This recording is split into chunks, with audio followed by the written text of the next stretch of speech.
শরীরে দুইটি দাগ আছে, ওই শরীর কখনো জাহান্নামে যাবে না, তার জন্য জান্নাত ওয়াজিব হয়ে যাবে। এমনকি এই দাগ দুইটি যদি আপনার শরীরে থাকে, জাহান্নামের আগুন আপনাকে গ্রহণ করবে না। সহিহ তিরমিজির 1669 নম্বর হাদিসে বলা হয়েছে, যাদের শরীরে এই দুইটি দাগ থাকবে তাদের জন্য জাহান্নাম হারাম হয়ে যাবে। আবু হুরায়রা রাদিয়াল্লাহু তাআলা আনহু থেকে বলেছেন, রাসূলুল্লাহ সাল্লাল্লাহু আলাইহি ওয়াসাল্লাম বলেন, দুনিয়াতে যাদের শরীরে এই দুইটি চিহ্ন অথবা দুইটি দাগ ফুটে উঠবে, হাসরের দিন সে দাগ তার জন্য আল্লাহর দরবারে সুপারিশ করবে। সুবহানাল্লাহ। প্রিয় দর্শক, আপনাদের কারো শরীরে এই দুইটি দাগ আছে কিনা অবশ্যই জেনে যাবেন এবং ভিডিওটি শেয়ার করে দিবেন আপনার অন্যান্য মুসলিম ভাই বোনদেরকে দেখার জন্য। হয়তো আপনার একটি শেয়ারে সত্যতা মানুষের কাছে পৌঁছে যাবে। ইসলাম মানেই শান্তি, ইসলাম মানেই মুক্তি। এই দুইটি চিহ্নের জন্য হয়তো আপনি হাসরে পার পেয়ে যেতে পারেন। প্রিয় ভাই ও বোনেরা, আমার শেষ নবীর উম্মত হয়ে যদি আপনি নিজেকে ভাগ্যবান মনে করেন, অবশ্যই আলহামদুলিল্লাহ কমেন্ট করবেন। মুসলিম হিসাবে জন্ম নিয়ে সত্যি আমরা অনেকটা ভাগ্যবান, আলহামদুলিল্লাহ। তো চলুন জেনে আসি কোন দুইটি দাগ যা কারো শরীরে থাকলে আল্লাহ তাআলা তাকে মাফ করে দিবেন।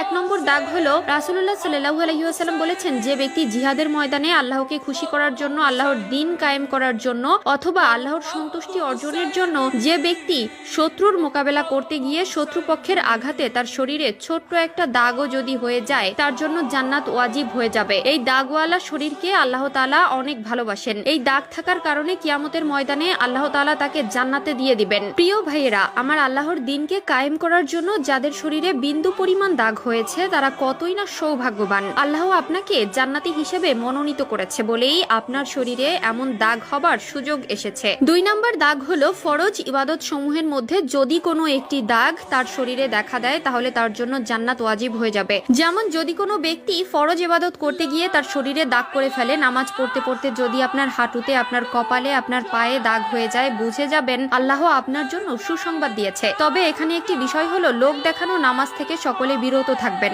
আপনার নামাজ তো কবুল হবেই না, বরং আপনি পাপের ভাগীদার হবেন। মনে রাখতে হবে, নামাজ পড়তে হবে একমাত্র আল্লাহ তাআলার সন্তুষ্টির জন্য এবং পরকালে আল্লাহর জাহান্নামের শাস্তি থেকে বাঁচার জন্য। নামাজ না পড়লে মানুষ কি বলবে? অনেক বয়স হয়েছে, মানুষ খারাপ বলবে। নামাজ পড়লে সকলে ভালো বলবে। এই ধরনের চিন্তা ভাবনা নিয়ে কখনোই আল্লাহর ইবাদত করবেন না। কেউ যখন হেঁটে নামাজ আদায়ের জন্য মসজিদে যায়, তখন তার জন্য সওয়াব লেখা হয়, তার মর্যাদা বৃদ্ধি করা হয় এবং তার গুনাহ মাফ করে দেওয়া হয়। এ প্রসঙ্গে রাসূলুল্লাহ সাল্লাল্লাহু আলাইহি ওয়াসাল্লাম বলেছেন, যে ব্যক্তি বাড়ি থেকে পবিত্র হয়ে কোনো ফরজ নামাজ আদায় করার জন্য হেঁটে আল্লাহর ঘরে মসজিদে যায়, তার প্রতিটি কদমের বিনিময়ে একটি করে গুনাহ মাফ হয় এবং প্রতিটি কদমের জন্য একটি করে উচ্চ মর্যাদা লাভ হয়। কেবল মসজিদে যাওয়ার পথেই না, বরং আসার পথেও সমপরিমাণ নেকির